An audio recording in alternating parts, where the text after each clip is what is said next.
You ever look at a company like SpaceX, one of those true pioneers that's literally changing our world, and just think, man, I wish I could invest in that? I know I have. It's a common feeling, right?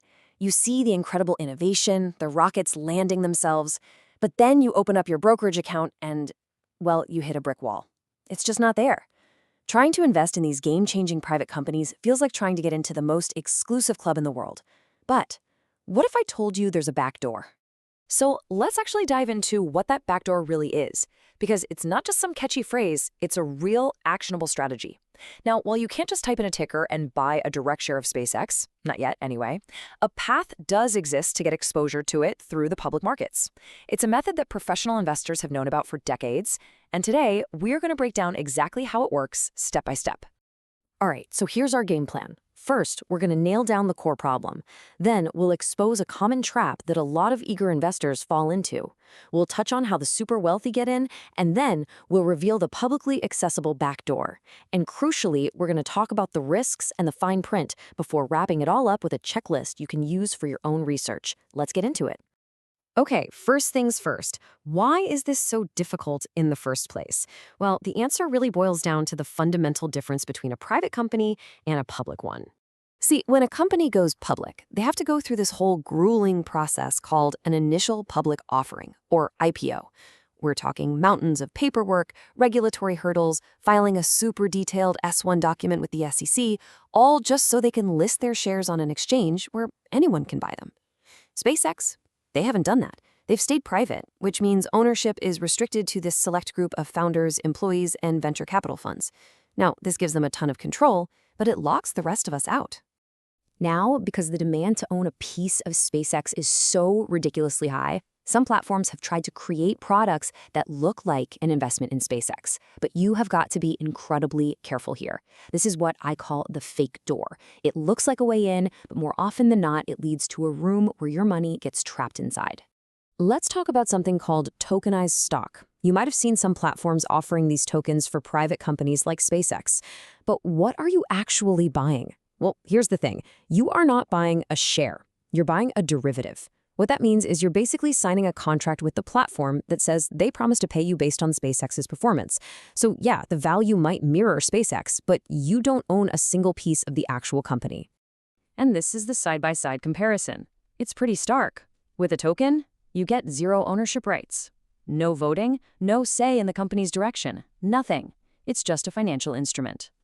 A real share, on the other hand, is actual equity. It's a tiny piece of the company that you own.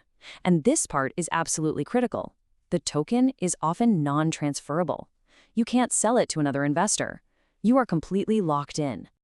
And hey, don't just take my word for it. The terms and conditions on these things make it crystal clear. You cannot sell or trade these tokens. Your money is basically stuck until, and this is a big if, the platform decides to sell its own private stake in SpaceX, if they even have one. You have no control, you have no liquidity, it is a dead end, not a real path to ownership. Okay, so if tokens are the fake door, what does the real door look like? Well, for a certain class of investor, there is a legitimate, direct way to buy private shares. This is the invite-only world of the accredited investor. To be an accredited investor here in the US, you generally need to have an income over $200,000 a year or a net worth of over $1 million, not counting your house. Now, these rules exist because regulators figured that these folks can handle the much higher risks that come with private investments. But for, 99% of the population, this door is firmly locked and bolted shut. Accredited investors, they kind of operate in a different financial universe. They get access to private secondary markets. These are platforms like Forge Global or Hive, where early employees and investors can cash out and sell their shares. They might get invited into direct funding rounds, or they can put money into exclusive venture capital funds.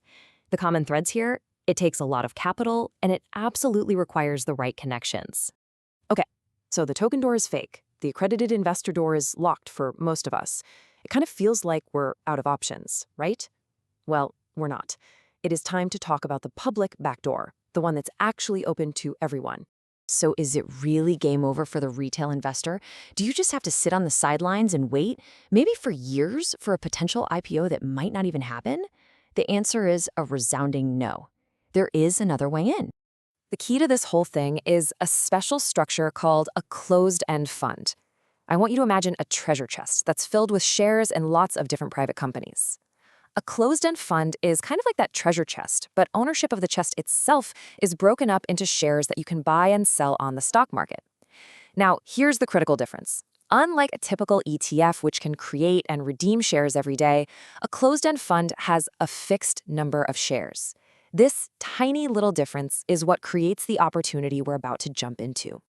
And that treasure chest, the one that holds a significant position in SpaceX and trades on the New York Stock Exchange, has a ticker. It's DYXZ. The fund is called the Destiny Tech 100 Fund. This, my friends, is the backdoor. And here's the proof, right in the fund's own holdings. You can see it right here. SpaceX makes up a really significant chunk of this entire portfolio, 16.2%. So by buying just one share of DYZ, you're indirectly owning a basket of these incredible, innovative private tech companies with SpaceX as a cornerstone, right alongside other giants like xAI, Epic Games, and Stripe.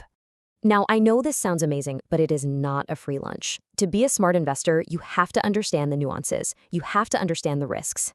And the relationship between the price you pay for this fund and the actual value of what's inside is absolutely 100% critical. Let's start with an analogy.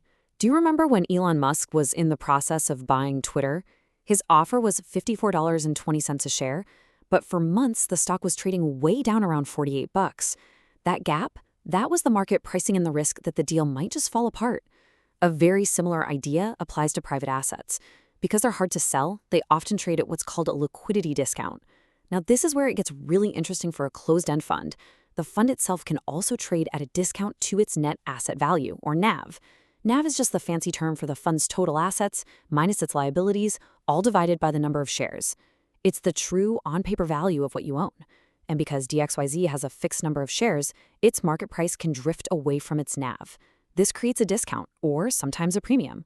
You might find the funds trading at, say, a 30% discount, which means for every $1 of assets inside, you're only paying 70 cents. But of course, there are major risks to think about. First, valuation.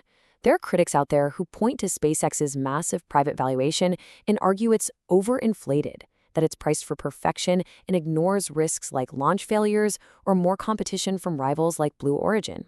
Second, remember, you are not just buying SpaceX. Your investment's going to go up or down based on the performance of all the companies in the DYXC portfolio.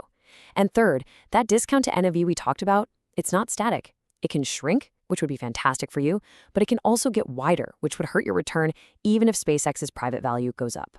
So, wow, we've covered a lot of ground here, right?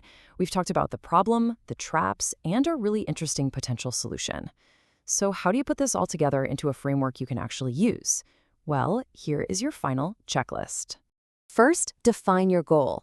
Know that with this method, you are seeking exposure to an asset, not direct ownership. They're different things. Second, learn to spot and avoid the traps, like those non-transferable tokens that give you zero liquidity. Third, find the vehicle. Use public resources to identify funds, like closed-end funds, that hold the private asset you're interested in. And finally, number 4, analyze the wrapper. Don't just get tunnel vision on the one company you like. Research the entire fund, all of its holdings, its management fees, and most importantly, track its discount or premium to NAV over time. So what this all really shows is that the financial world often has these hidden pathways. We've just unlocked one for SpaceX. But this framework, this way of thinking, it doesn't just apply here. And that leads to a really fascinating question. What other incredible, seemingly uninvestable private companies or assets are actually accessible through some public backdoor, hiding in plain sight? Once you have the framework, you can start looking for them everywhere.